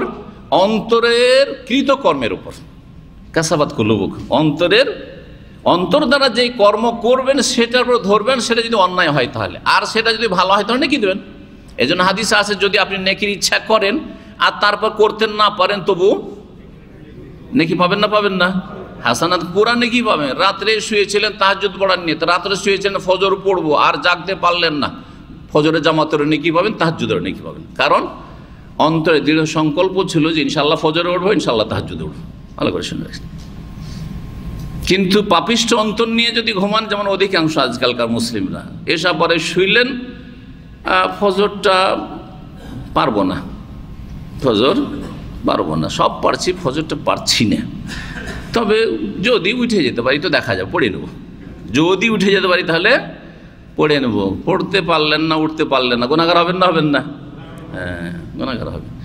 আর যদি আগে থেকে নিয়ত করেন যে আমি ফজরে উঠছি না, একটা লম্বা টানে ঘুম দেব, সকাল 8টায় উঠবো, গোসল করবো, জমা পড়তে যাব, আগে থেকে নিয়ত করা আছে, পাপিষ্ঠ অন্তর নিয়ে শুয়েছেন, মানে ওই এটাও ছিল না যে পারলে উঠে যাবো, এরকমও ছিল না, ওতেও গুনাহগার, কিন্তু আপনি গুনাহ অন্তরে নিয়েই ঘুমিয়েছেন। আর তারপরে কেউ জবরদস্তি টেনে হেসে উঠিয়ে দিল, আপনি দৃঢ় সংকল্প পাপের জন্য, সেজন্য গুনাহগার আপনি, এটাও শুনে রাখেন। আর যদি এইরকমটাই হয় যে আপনি নামাজ ছেড়ে দিলেন, অন্তরে আগে থেকে সংকল্প করে যে আমি পড়বো না, তাহলে কুফরি কাজ করলেন, আপনি পড়লেনও না, আর আগে থেকে নিয়ত করে শুয়েছেন, আল্লাহ না করে রাত 3টার সময় মারা গেলেন, আর অন্তরে দৃঢ় সংকল্প ছিল যে ফজরে উঠবো না, সকাল 8টায় উঠবো, তাহলে আপনি কুফরের অবস্থায় মারা গেলেন। ভালো করে শুনেন, কুফরের অবস্থায় বলে আপনি অন্তরে কুফরি নিয়ে মরলেন। ভালো করে শুনেন, জি, ইসলাহ করেন, সংশোধন করেন, ইন্নামাল আমালু বিনিয়াত, নিয়তটাকে ঠিক করেন। আমি ভালো নিয়ত রাখবো, উঠার অবশ্যই চেষ্টা রাখবো, যেমন চেষ্টা আমি দুনিয়ার কাজের জন্য, ডিউটির জন্য রাখি, আমি দেশে যাওয়ার জন্য আমার বিমান আছে তার জন্য রাখি, জি, রাত 3টা-4টার সময় বিমান আছে, আমরা কখনো মিস করি না, কত সফর করি, কোনো দিন মিস হয় না, কোনো দিন মিস হয় না। কিন্তু ফজর আপনার ডেলি কেন মিস হচ্ছে? মাসে 10টা দিনই কেন হবে? আরে মাসে 1-2 দিন মানুষের ব্যতিক্রম হইতে পারে, হ্যাঁ ব্যতিক্রম হইতে পারে, ফরজ গোসল আছে, আরও কিছু আছে, অথবা পেট খারাপ আছে, সময় লেগে গেল, জামাত ছুটে গেল, সেটা আলাদা কথা। কি বলছিলাম? অন্তরের কাজ হচ্ছে আল্লাহর পরিচিতি লাভ করা। আল্লাহর পরিচিতি সম্পর্কে এই কথাগুলি খুব গুরুত্বপূর্ণ, মনে রাখবেন। না আরিফুল্লাহ বি আসমাইহি ওয়া সিফাতিহি ওয়া রুবুবিয়াতিহি ওয়া উলুহিয়াতিহি, বাস 3টে কথা, মুখতাসার। আল্লাহকে চেনব তার নাম গুণাবলীর মাধ্যমে, চেনব তার রুবুবিয়াত কাজগুলির মাধ্যমে, চেনব তার ইবাদত বন্দেগী উলুহিয়াতের মাধ্যমে, এগুলির এলেম হাসিল করে। আর এটা হচ্ছে পুরা দিন। যদি এই 3টে জিনিস জানেন তো আপনি পুরা দিন জানেন। এবাদত জানতে হবে, সুতরাং এবাদতের যেগুলো করণীয় বর্জনীয় জানতে হবে, কোনটা করবো কোনটা করবো না। আল্লাহর কাজগুলি যখন জানবেন, তখন আল্লাহ সম্পর্কে যে কত আপনার শ্রদ্ধা, আর কত যে মর্যাদাবোধ, আর কত যে আপনার সুবহানাল্লাহ ইমানের অবস্থা তৈরি হয়েছে। সুবহানাল্লাহ, আল্লাহ এই কাজ, আমি ঘরে নাকে তেল দিয়ে ঘুমাই, আল্লাহ আমার জন্য কাজ করছেন, কুল্লাই আমি অফিস, আল্লাহু আকবার। আপনার হেফাজত করতে হবে, আল্লাহ এখনো মরণ রাখেননি, আর দুশ্মন আপনার বাড়ি ঘেরাও করেছে, কেমন করে রক্ষা করতে হবে, ও কুল্লাই অমিন অফিস, আল্লাহ লেগে আছে, ঠিক আছে। তো আল্লাহ সম্পর্কে যখন জ্ঞান অর্জন হবে, এমনকি রাস্তাঘাটেও আপনার হায়াত এখনো শেষ হয়নি, আর একটা দুর্ঘটনা, মর্মান্তিক দুর্ঘটনা হলো, যাতে মানুষ বাঁচার কথাই না, কিন্তু আল্লাহ আপনার কাজে লেগে আছেন, লেগে আছেন। এটা হচ্ছে তাওহীদের রুবুবিয়ত, আল্লাহর কাজ, আপনার কাজ না। আপনাকে যদি বলা ইচ্ছে করে এরকম করে গাড়িটা অ্যাক্সিডেন্ট করা, তো কখনো করতে পারবেন না, কখনো করতে পারবেন না আপনি, জি, লাখ লাখ টাকা দিলে ওইভাবে করতে পারবেন না। কিন্তু আল্লাহ কিভাবে করলেন, আর হেফাজতে আপনি সেখান থেকে বেরিয়ে আসলেন। রাত দিন এরকম বহু ঘটনা হচ্ছে, জীবনের উদাহরণের শেষ নাই, কিন্তু 2-1টি উদাহরণ যার থেকে আল্লাহ সম্পর্কে আমরা মারেফাত হাসিল করতে পারি। তাহলে ইসলামী মারেফাত আর বিদাতি মারেফাত, শিরকি মারেফাত, সুফিদের ভ্রান্ত মারেফাতের কথা বললাম সতর্ক করার জন্য, আর কোরআন সুন্নাহর মারেফাতের কথা বললাম। আল্লাহ যেন হককে গ্রহণ করার তৌফিক দান করেন এবং শিরক বিদআতের রাস্তা থেকে বেঁচে থাকার তৌফিক দান করেন। হাদিসটাই আসি। হাদিস বলছেন, মা আয়েশা রাদিয়াল্লাহু তাআলা আনহা বলছেন, তিনি কালাত কানা রাসূলুল্লাহ সাল্লাল্লাহু আলাইহি ওয়াসাল্লাম ইযা আমারহুম মিনাল আমালি বিমা ইউতিকুন। রাসূলুল্লাহ সাল্লাল্লাহু আলাইহি ওয়াসাল্লাম যখন সাহাবায়ে কেরামদেরকে কোনো কাজের নির্দেশ প্রদান করতেন, তখন তাদেরকে এমন আমল করার নির্দেশ দিতেন যেটা তারা পারবে, যেটা তাদের পক্ষে করা সম্ভব, যারা যা করতে তারা সক্ষম। মানে কঠিন কাজ করতে যেও না, যেটা পারবে সেটা করো। এখন আপনার ফজরে উঠতেই আপনি হিমশিম খাচ্ছেন আর তাহাজ্জুদের স্বপ্ন দেখছেন, না না এত কঠিন কাজ যেন, এটা আপনার জন্য কঠিন, এটা আপনার জন্য কঠিন। আপনার শরীর সাথ দিচ্ছেন না, আপনার ঘুমের যে চাপ, আপনার স্বভাব যে ঘুমের গাঢ় ঘুম, সুতরাং এর সাথ দিচ্ছে না, আপনার জন্য যেটা সহজসাধ্য সেটা করেন। আপনি আল্লাহ অর্থ দিয়েছে, আপনি এটা কভার করতে পারেন আপনার দান খেরাত দিয়ে, সাদাকা দিয়ে। জি হ্যাঁ, আপনার আল্লাহ সময় দিয়েছে, আল্লাহ সকালবেলা ফিরিয়ে আছেন আপনি, সুতরাং তাহাজ্জুদ পড়তে পারছেন না, আমি সালাতুদ দুহা, চাষতের নামাজ, ইশরাক দিয়ে আমি সেটাকে রিকভার করব। জি, করতে পারেন আপনি। ভাই তাহাজ্জুদ পড়তে পারি না, কিন্তু সালাতুদ দুহা পড়ে আমি অন্তত ঘাটতি পূরণের চেষ্টা করি, যে ঘাটতিটা আমার রাতের হয়ে যাচ্ছে। সবাই সব কাজ করতে পারবেন না, আপনি যে কাজটা করতে পারছেন আমি হয়তো পারবো না, আমি যে কাজ করতে পারবো সেটা আপনারা পারবেন না, সুতরাং আপনাকে সেগুলি কভার করার চেষ্টা করতে হয়। এটা হচ্ছে ইসলামী জিন্দগি তৈরি করা এইভাবে। তো রাসূলুল্লাহ সাল্লাল্লাহু আলাইহি ওয়াসাল্লাম এমন কাজ করতে বলতেন যেটা বেমা ইউতিকুন, যেটা তারা করতে সক্ষম, যেটা পারবে সেটা করো, এমন কিছু অসাধারণ করতে যেও না। এখন আপনারা এই ডিউটি করে যদি সপ্তাহে সোমবার বৃহস্পতি রোজা রাখা শুরু করেন, অথচ রোদ্রের ডিউটি, তো এটা আপনার জন্য কষ্টসাধ্য নয়, কঠিন না? করবেন না। এরকম কাজ নবী সাল্লাল্লাহু আলাইহি ওয়াসাল্লাম উৎসাহিত করেন নাই। কারকে উৎসাহিত করেছেন? যে ঠান্ডাতে এসির মধ্যে কাজ করে, গাড়িতে বসে গাড়ি চালায় অসুবিধা নেই, গাড়িতে চালায় অসুবিধা হয় না, হয়তো রাস্তায় যে ট্যাক্সি চালায় ভাইরা যারা অনেকেই করে, আলহামদুলিল্লাহ, এখানে সোমবার রোজা রাখা অসুবিধা নেই, আপনার কাজ খুব আরামের কাজ। অথবা ছোট দিনগুলোতে রোজা রাখলেন, ছোট দিনগুলোতে কি করলেন? রোজা রাখলেন আপনি। আর বড় রাতে তাহাজ্জুদ পড়লেন আপনি। জরুরি না যে তাহাজ্জুদ হলে সারা জীবন পড়তে হবে। এইটা আবার আমাদের দেশের একটা মূর্খদের ফতোয়া আছে যে একবার তাহাজ্জুদ ধরে নেবে সারা জীবন চালিয়ে যেতে হবে, কোনো জরুরি না। এটা ভালো কাজ। একটা কাজ যখন নবী সাল্লাল্লাহু আলাইহি ওয়াসাল্লাম সুন্নত নফল শুরু করতেন তখন আসবাতাহা বা আসবাতাহু, সেটাকে কন্টিনিউ করার চেষ্টা করতেন, স্থায়ী করার চেষ্টা করতেন। এটা উত্তম, কিন্তু জরুরি না আমি সপ্তাহে একদিন পারবো তাহাজ্জুদ, অসুবিধা নাই, আমি মাসের 1-2 দিন পারবো, অসুবিধা নেই। ঠিক এইরকমই সিয়ামের বিষয়টি নফল, যে যেটা পারবে সেটা যেন করে। কালু, তখন সাহাবীরা বললেন, ইন্না লাসনা কাহাইয়াতিকা ইয়া রাসূলুল্লাহ, হে আল্লাহ রাসূল সাল্লাল্লাহু আলাইহি ওয়াসাল্লাম, আমরা তো আপনার মতো না, আমরা তো আপনার মতো না, মানে আপনার আগের পরের গুনাহ মাফ, আপনার কোন চিন্তা, আমাদের চিন্তা, আপনি প্রথম জান্নাতে যাবেন, সার্টিফিকেট আল্লাহ দিয়ে রেখেছেন, আমাদের কোন সার্টিফিকেট আছে? সুতরাং আমরা কি করব? কঠিন কঠিন কাজ করব, বেশি বেশি আমল করব, যতই কষ্ট হোক না কেন। জি হ্যাঁ, ইন্নাল্লাহ কাদ গাফারা লাকা মা তাকাদ্দামা মিন যামবিকা ওয়া মা তাআখার, কারণ আল্লাহ আপনাকে ক্ষমা করে দিয়েছেন আপনার যেসব ভুল ভ্রান্তি অতীতে হয়েছে বা হবে, আর যা ভবিষ্যতে হবে সব মাফ করে দেন। মানে যদি হয় ভুল ভ্রান্তি, যদি হয়, তবুও আল্লাহ ক্ষমার ঘোষণা অগ্রিম করে দিয়েছেন। ফায়াগদাবু, এই কথা শুনে রাসূলুল্লাহ রাগান্বিত হইতেন। কোনো সাহাবী যদি এরকম কথা বলতো, হয়তো একাধিকবার ঘটেছে এই জন্য ফায়াগদাবু শব্দ, কিন্তু একটা ঘটনা অন্য রিওয়ায়াতে রয়েছে যে নবী সাল্লাল্লাহু আলাইহি ওয়াসাল্লাম চরম রাগান্বিত হইলেন। আরে কি বলো তোমরা, আপনি কোথায় আর আমরা কোথায়, আমরা পাপী তাপী, আমাদের অনেক আমল করা লাগবে। তখন রাসূলুল্লাহ সাল্লাল্লাহু আলাইহি ওয়াসাল্লাম রাগান্বিত হয়েছে, হাত্তা ইউরাফুল গাযাবু ফি ওয়াজহিহি, এমনকি তার চেহারা মোবারক দেখলে বোঝা যেত যে তিনি রেগে গেছেন। এখান থেকে বোঝা গেল যে মানুষ যতই নেক আর ভালো হোক তার রাগ হবে না, হবে না? রাগের কিছু হলে রাগ অবশ্যই হবে। রাগ হওয়া দোষণীয় না, কারণ এইভাবে আল্লাহ আপনাকে আমাকে সৃষ্টি করেছেন, এটা মনে রাখবেন। রাগ হওয়া কোনো দোষণীয় নয়, কিন্তু রাগের প্রতিক্রিয়া দেখানো এইটা দোষণীয়। রাগকে বাস্ট করে দেওয়া, একবারে রাগের প্রতিক্রিয়া দেখানো, রাগ হইল আর মারামারি শুরু করে দিলেন, লাফিয়ে গাড়ি থেকে নেমে দুইজনে গাড়ি ছেড়ে দিয়ে মারামারি শুরু করে দিল। হ্যাঁ, দুই বাঙালিতে কয়েক বছর আগের ঘটনা আপনারা জানেন, আমি দুই বাঙালি মাদ্রাসার তারা করে ওই ছাত্রদেরকে পৌঁছায়, কি বলে ওইটাকে, তৌসিল আরবিতে, শুদ্ধ আরবিতে এই কাজ করে, মাদ্রাসার টিপ মারে। দুইজনে কি নিয়ে ঝগড়া হয়েছে, ওপর থেকে মারামারি ধাক্কাধাক্কি করে নিচে নেমে এসে একজন আরেকজনের গাড়িতে আগুন ধরিয়ে দিয়েছে। যখন ওর গাড়িতে দেখলো যে আমার গাড়ি তো জ্বালিয়ে দিল, তখন ওর গাড়িতে ওদের আগুন ধরিয়ে দিয়েছে। মাশাআল্লাহ, দুজনের গাড়ি জ্বলে গেল, ওদের রাগও ঠান্ডা হয়ে গেল, গাড়ি জ্বলেও ঠান্ডা হয়ে গেল, ওদের রাগও ঠান্ডা হয়ে গেল। কথা বুঝতে পারছেন? এ হচ্ছে আমাদের চরিত্র, বড় দুঃখের বিষয়। এটা হচ্ছে আমাদের চরিত্র।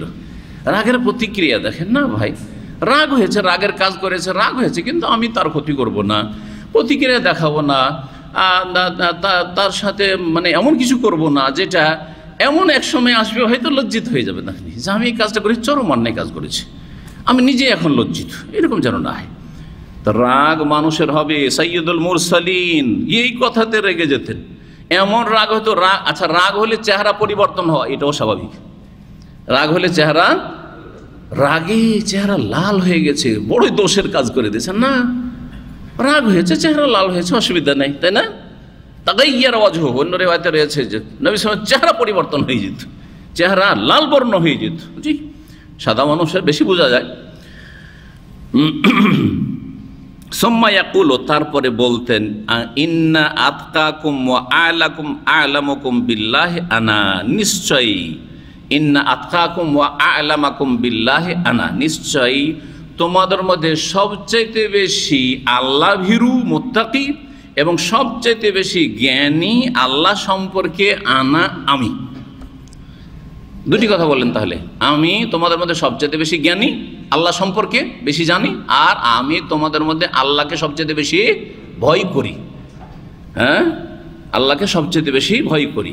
তাহলে বোঝা গেল যে যার যত বেশি জ্ঞান হবে তার মধ্যে তত বেশি ঈমান তাকওয়া বাড়বে, আমল বাড়বে। এটা হচ্ছে এলমের, শরীয়তি এলমের পরিচয়। আপনার কাছে যদি শরীয়তের এলেম থাকে, সেই এলেমটা প্রমাণ করবে কিসে? আপনার আমলে। আপনার আমলের কোয়ালিটি প্রমাণ করবে যে আপনার কাছে এলেম কেমন আছে, এই এলেম থেকে আপনি উপকৃত হয়েছেন কিনা, এই এলেম অন্যকে দিতে পারছেন কিন্তু আপনি কতটা বেনিফিটেড হয়েছেন, এটা দেখার বিষয় রয়েছে। কিন্তু আপনার জীবনে যদি প্রতিফলিত না হয় তো এই এলেমের কোনো মূল্য নেই। এটা দুনিয়ার কোনো এলেম নয়, ডাক্তার ইঞ্জিনিয়ারিং নয় যে আমি আমার বাড়ি ঘর তৈরি করলাম না করলাম, মানুষের হাজার হাজার লাখ লাখ বাড়ি তৈরি করে দিলাম ইঞ্জিনিয়ার হয়ে, আর হাজার হাজার লোককে ডাক্তার হয়ে সুস্থ করলাম, কিন্তু নিজেই ধূমপান করে অসুস্থ, আর টিবির রুগী, আর কত রকমের রোগ, হ্যাঁ, প্রেশার আর সুগার। আর ডাক্তারের কাছে গিয়ে বলে হাঁটবেন, কমপক্ষে 1 ঘন্টা হাঁটবেন, ডাক্তার সাহেব আপনি হাঁটেন, বুঝছেন না, তা আমি পারি না।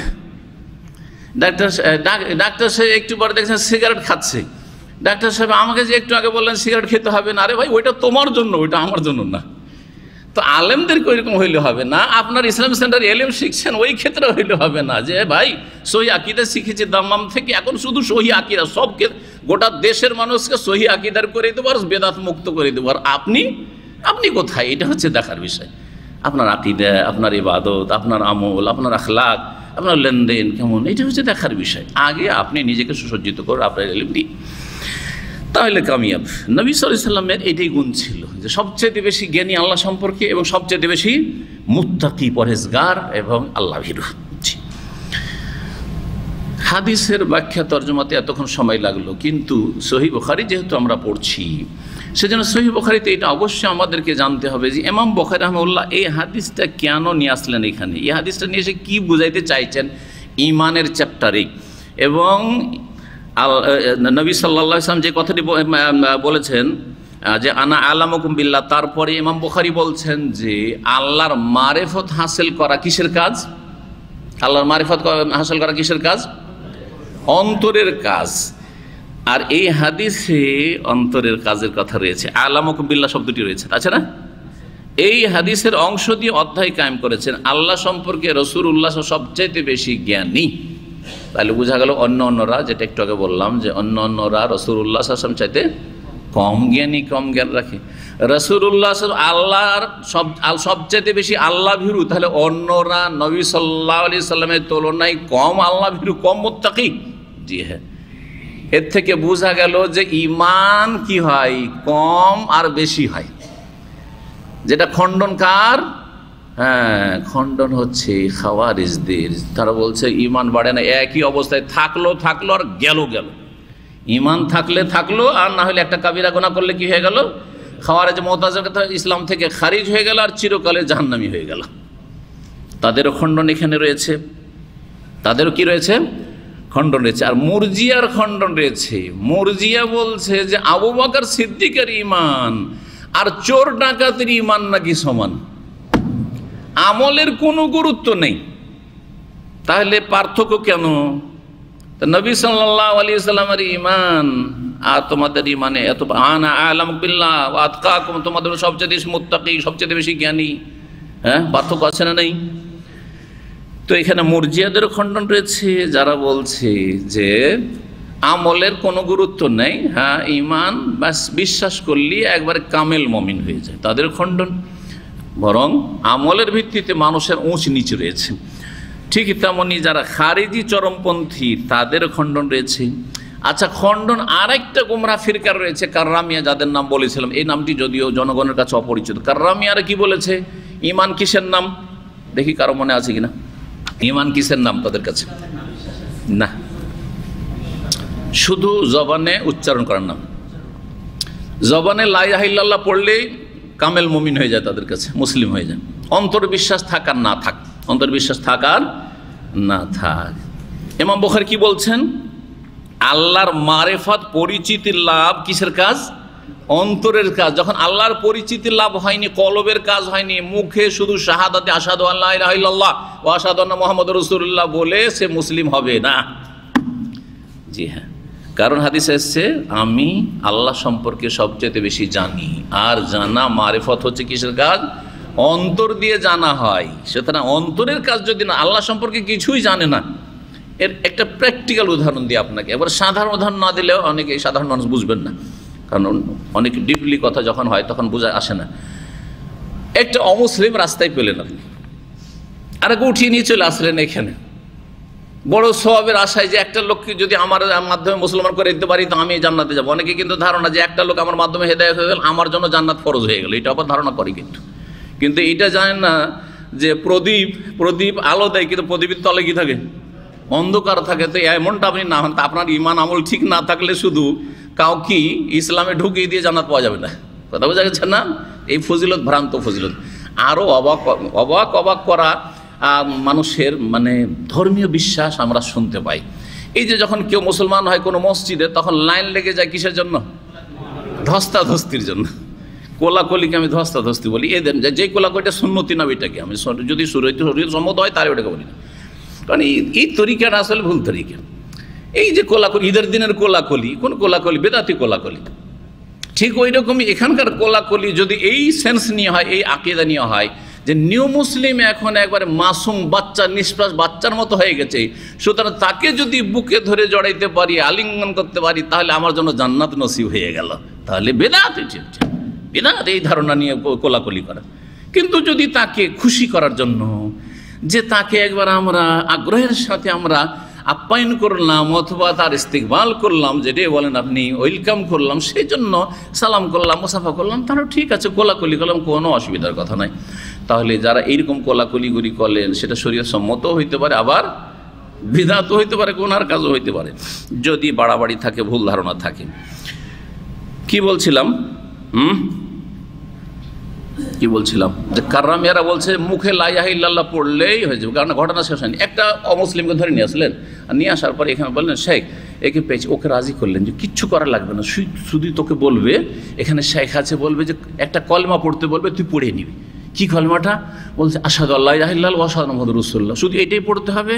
বলছে হ্যাঁ এটাই পড়তে, আর কিচ্ছু করা লাগবে না, তুই খালি এটাই পড়বি বাস। নিয়ে এসে আমার কাছে নিয়ে আসে, ইসলাম কবুল করবে। ওকে তো পাঠ পড়িয়ে দিয়েছেন, ও কিছুই জানেন না, অন্তর থেকে আল্লাহকেও জানেন না, রাসূলকেও জানেন না, আখিরাতও জানেন না, কিছুই জানাইলেন না। বলেন যে শেখ এই কলমা পড়বে, একটু কলমা পড়িয়ে দেন।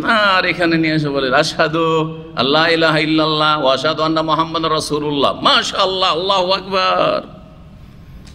এটা হচ্ছে কাররামিয়াদের ইসলাম। মারিফাতুল কলবের কিছুই হাসিল হয়নি, না আল্লাহর নাম জানলো, না তাওহীদের রুবুবিয়ত জানলো, না উলুহিয়ত জানলো। ডিটেলস জানা দরকার নেই, কিন্তু কমপক্ষে মুখতাসার শর্ট তাকে জানতে হবে। আল্লাহ এক, তার কোনো শরিক নেই। এই কালিমা বললাম মানে আমার জীবনটা পুরোটাই পরিবর্তন। এই কালিমা বললাম মানে দরগা দুর্গা কোথাও আমি ঝুঁকবো না। এই কালিমা বললাম মানে জীবনেও শিরিক করব না। এই কালিমা বললাম মানে 5 ওয়াক্ত নামাজ পড়বো এখন থেকে। কমপক্ষে এতটা জানাইতে হবে। রমজান এখন দেরি আছে, সেই জন্য রমজান কথা বললাম না। হ্যাঁ, যাকাত হয়তো দেরি আছে এখন, সেই জন্য বললাম। হজ এখন দেরি আছে, কিন্তু নামাজ একটু পরে পড়তে হবে। একে যে যাকে শুধু কলমা পড়িয়ে নিলেন, বাইরে নিয়ে গিয়ে যদি বলেন যে চলো আসর নামাজ পড়ি, নামাজ তুমি তো বললে যে শুধু আশহাদু পড়লি, আমি তো পড়ে এলাম, ব্যাস হয়ে গেল, শেষ। বুঝা গেছে? তো কাররামিয়াদের ইসলামটা ঠিক ওই রকমই। মুরজিয়াদের ইসলাম ওই রকমই, বলছে অন্তর থেকে বিশ্বাস থাকলেই হলো, কলমা পড়াও লাগবে না। ওর বিপরীত এগুলি সব গুমরাহ ফিরকা, এগুলো হচ্ছে গুমরাহ ফিরকা। এখানে আরেকটি কথা প্রমাণ করতে চেয়েছেন, তৃতীয় কথা, সেটা হচ্ছে আল ঈমান ইয়াজিদু ওয়া ইয়ানকুসু, ঈমান কমেও আর বাড়েও। একজনের ইমান আর একজনের চাইতে কম অথবা বেশি, ঠিক তেমনি একই লোকের ইমান সকাল সন্ধ্যা মুহূর্তে মুহূর্তে কমে আর বাড়ে। যেমন শরীরের ভিতরের যেসব জিনিসগুলি রয়েছে, যেমন প্রেশার কমে আর বাড়ে, সুগার কমে আর বাড়ে, বুঝতে পারছেন না? ঠিক তেমনি ইমান মুহূর্তে মুহূর্তে কমতে, খাওয়া দাওয়া করলেন তখন একটু সুগার বেড়ে গেল, পেট খালি তখন সুগার কমে গেল, এমনকি হাই সুগারের লোকের লো হয়ে গেল, হচ্ছে না? ঠিক তেমনই ইমানের বিষয়টি, আল ইমান ইয়াজিদু ওয়া ইয়ানকুসু লিনাফসির রাজুল, একই লোকের। সুবহানাল্লাহ। এই জন্য সাহাবীরা বলছেন, ইয়া রাসূলুল্লাহ, আমি যখন আপনার কাছে থাকি বা আপনার কাছে আমরা যখন থাকি আর আপনার সাথে যখন সালাম করি, মুসাফা করি, আর আপনার কাছে দিনের কথা শিখি, তখন মনে হচ্ছে যে কান্নাল জান্নাত ওয়ান নারা রায় আইন, জান্নাত জাহান্নাম মনে হচ্ছে সচক্ষে দেখছি, জান্নাত দেখতে পাচ্ছি, জাহান্নাম দেখতে পাচ্ছি, আর দুনিয়ার কিছুই ভালো লাগে না। আর যখন আমরা নিজের পরিবারের কাছে ফিরে যাই, ওয়া আফাসনাল আজওয়াজা, আর স্ত্রীদের সাথে আমরা দেখা সাক্ষাৎ করি আর তাদের সাথে বিনোদন করি, তখন নুসিনা কাসীরা, অনেক কিছু ভুলে যায়, কত যে গাফেল হয়ে যায়, মনে হয় গাফেল হয়ে যায়। রাসূলুল্লাহ সাল্লাল্লাহু আলাইহি ওয়াসাল্লাম বললেন যে হ্যাঁ, এমনটাই। যদি একই অবস্থায় আমার সামনে যেমন অবস্থায় তোমরা থাকছো, ওই অবস্থায় যদি বাড়ি গিয়ে থাকতে পারো, তাহলে লা সাফাহাতকুমুল মালায়েকাতু ফি তুরুকিকুম ওয়া ফুরুশিকুম, তাহলে ফেরেশতারা তোমাদের রাস্তায় এসে সালাম করবে আর তোমাদের বিছানায় গিয়ে সালাম করবে, বেডে গিয়ে সালাম করবে। কিন্তু এরকমটা থাকবে না মানুষ। তাহলে ঈমান মানুষের কি হয়? কমে আর বাড়ে। কিসের ভিত্তিতে কমে আর বাড়ে? হ্যাঁ, নেক আমলের ভিত্তিতে বাড়ে, আর গুনার বদ আমলের ভিত্তিতে কি হয়? কমে। আপনি বেশি বেশি নেকি করেন, বাড়বে। একদিন আপনি হাজার হাজার বার জিকির আজকার করেছেন, আপনি 100 বার লা ইলাহা ইল্লাল্লাহু ওয়াহদাহু লা শারীকা লাহু পড়েছেন, 100 বার আস্তাগফিরুল্লাহ ওয়া আতুবু ইলাইহি পড়েছেন, 100 বার লা হাওলা ওয়ালা কুওয়াতা ইল্লা বিল্লাহ পড়েছেন, 100 বার আপনি সুবহানাল্লাহি ওয়া বিহামদিহি সুবহানাল্লাহিল আযীম পড়েছেন, 100 বার সুবহানাল্লাহি ওয়া বিহামদিহি আদাদা খালকিহি ওয়া রিজা নাফসিহি ওয়া জিনাতা আরশিহি ওয়া মিদাদা কালিমাতিহি পড়েছেন, 100 বার এইরকম আপনি দোয়া ইউনুস পড়েছেন, লা ইলাহা ইল্লা আনতা সুবহানাকা ইন্নী কুনতু মিনাজ জালিমিন পড়েছেন, আপনি 100 বার পড়েছেন সুবহানাল্লাহ, আলহামদুলিল্লাহ, লা ইলাহা ইল্লাল্লাহ, আল্লাহু আকবার, আহাব্বুল কালামি ইলাল্লাহি আরবা, সবচেয়ে প্রিয় বাণী আল্লাহর কাছে 4টি পড়েছেন। আর আরেকদিন আপনি সকাল সন্ধ্যার জিকিরটাও ভালো করে ঠিক করে পড়া হয়নি, তাহলে কম বেশি হবে না? অবশ্যই। একটা লোক প্রতিদিন 1 পারা করে কোরআন পড়ে কমপক্ষে, আর একটা লোক ওই রমজানে শুধু কোরআন পড়ে, ঈমান সমান হতে পারে না। একটা লোক এর চাইতে বেশি করে। হ্যাঁ, তাহলে আল ঈমান ইয়াজিদু বিত্তা, নেকি করলে ঈমান বাড়ে, আর ওয়ায়ানকুসু বিল মাসি, আর গুনাহ করলে নেকি কমে। আপনি ফেসবুকে আপনি মহিলার ছবি দেখছেন, আপনি নোংরা অশ্লীল ছবি আসছে আপনার সামনে, আপনি গান শুনছেন, আপনার ঈমান ধীরে ধীরে হ্রাস পেতে পেতে পেতে পেতে নিমিয়ে যাবে। আপনার যে ঈমানের প্রদীপ আছে সেটা একসময় নিভিয়ে যেতে পারে। জি। 14 নম্বর অধ্যায় বাবুন, যাই না, সময় তো নাই বেশি, তবে একটা অধ্যায় সংক্ষেপে পড়ি, কারণ হাদিস হয়ে গেছে এর আগে। 14 নম্বর অধ্যায় হচ্ছে বাবুন মান কারিহা ইয়াউদা ফিল কুফরি কামা ইয়াকরাহু আন ইউলকা ফিন নারি মিনাল ঈমান। এই অধ্যায় হচ্ছে এই সম্পর্কে যে কোনো ব্যক্তি যদি ইসলামে আসার পরে, মুসলিম হওয়ার পরে কুফরিতে ফিরে যাওয়াকে ঘৃণা করে, তেমনি যেমন আগুনে নিক্ষিপ্ত হওয়াকে ঘৃণা করে। আগুনে কখনো ঝাঁপ দিবে না, তাকে যদি বলে তোমাকে লক্ষ লক্ষ ডলার দেব, তবুও আগুনে ঝাঁপ দেবে না। ঠিক তেমনি ঈমান থেকে কুফরিতে ফিরে যাওয়া ওই রকমই ঘৃণা করবে, তার ঈমানকে কেউ কেনে নিতে পারবে না। তাকে যদি বলা হয় যে তোমাকে $1 লক্ষ দেওয়া হবে, আর আমেরিকান বা তোমাকে ব্রিটেনের ন্যাশনালিটি দেওয়া হবে, হ্যাঁ, যে দেশে তুমি ন্যাশনালিটি চাও তোমাকে ন্যাশনালিটি দেওয়া হবে, আর তোমাকে সেখানে একটা ভালো কোম্পানি করার অথবা প্রতিষ্ঠান করার লাইসেন্স দিয়ে দেওয়া হবে, ইত্যাদি ইত্যাদি দেওয়া হবে, তুমি শুধু ইসলামটা ছেড়ে দাও, ছাড়বে? আর আরেক লোককে রাত দিন কিনছে, এরকম বহু লোককে কিনছে, শুধু নবীকে গাল দিয়ে দাও, তোমার জন্য গ্রিন কার্ড রেডি হয়ে আছে। ইসলামের বিরুদ্ধে একটা কথা বলে দাও মুনাফিক, তোমার জন্য ওই গ্রিন কার্ড রেডি হয়ে আছে। ব্যাস, কিনে নিচ্ছে তাদের ইসলাম, ঈমান ইসলাম কিনে নিচ্ছে। তো এটা হচ্ছে ঈমানের অন্তর্ভুক্ত। যদি আপনি দিনের ওপর অটল থাকতে পারে, এটা হচ্ছে দিনের ওপর অটলতা। আমি গত আলোচনায় বলেছিলাম দিনের ওপর অটলতা। কেউ যদি দিনের ওপর অটল থাকে, অবিচল থাকে, এটা তার ঈমানের অন্তর্ভুক্ত। ঈমান একটা লোক ঢিলা ফসকা ইমান, যেমন ফসকা ওই গিরা থাকে, যে কোনো সময় ফস করে গিরাটা খুলে যাবে। আর একটা হচ্ছে মরা গিরা, মরা গিরা বুঝেন তো না?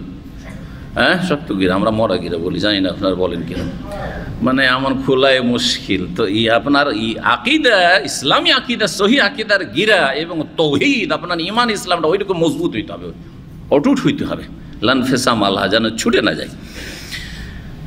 আনাস রাদিয়াল্লাহু তাআলা আনহু থেকে বর্ণিত, আন নবী সাল্লাল্লাহু আলাইহি ওয়াসাল্লাম, নবী সাল্লাল্লাহু আলাইহি ওয়াসাল্লাম বলেছেন, সালাসুন মান কুন্না ফিহি, তিনটি বৈশিষ্ট্য যদি কারো মধ্যে থাকে, ওয়াজাদা হালাওয়াতাল ঈমান, সেই ব্যক্তি ঈমানের মজা বা স্বাদ পাবে।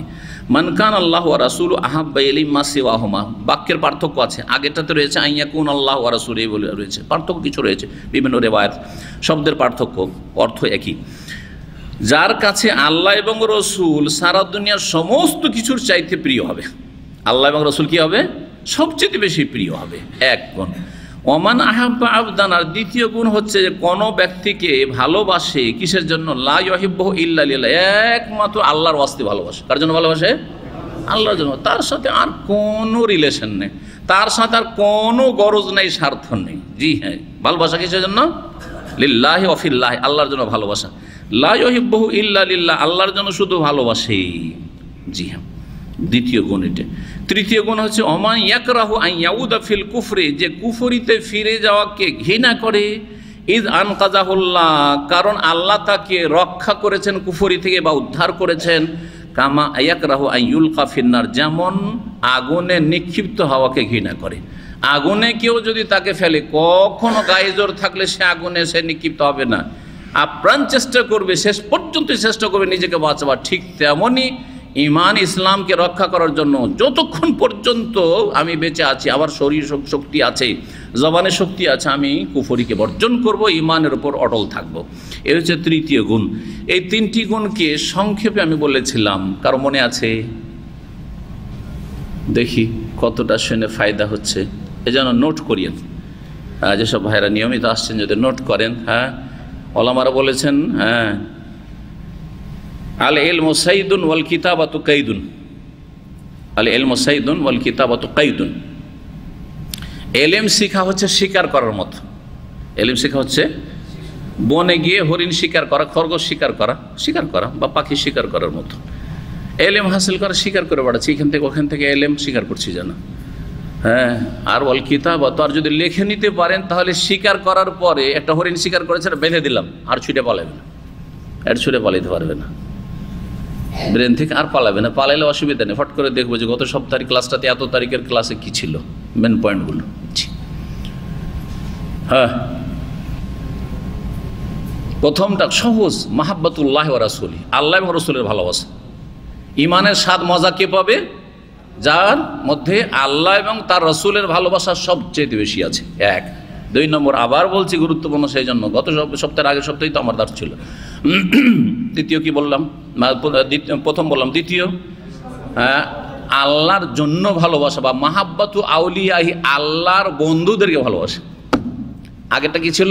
আল্লাহ এবং তার রসুলকে ভালোবাসা। আর দ্বিতীয়টা হচ্ছে আল্লাহর বন্ধুদেরকে ভালোবাসা, আল্লাহর ওলিদেরকে ভালোবাসা, মানে মুমিন মুসলিম ভাইদেরকে ভালোবাসা, মুমিন মুসলিম বোনদেরকে ভালোবাসা। তাদের ক্ষতি করবেন না, তাদের ভালো করার চেষ্টা করবেন, তাদের ভুল থাকলে উদ্ধার করার চেষ্টা করবেন, তাদের হিতাকাঙ্ক্ষী হবেন ইত্যাদি। তো মাহাব্বাতু আউলিয়াইহি, দ্বিতীয় হচ্ছে মাহাব্বাতুল্লাহি ওয়া রাসূলিহি, মাহাব্বাতু আউলিয়াইহি। আর তৃতীয় হচ্ছে ইস্তিকামা, সহজ ভাষায় দিনের ওপর অটলতা। আমি অটল।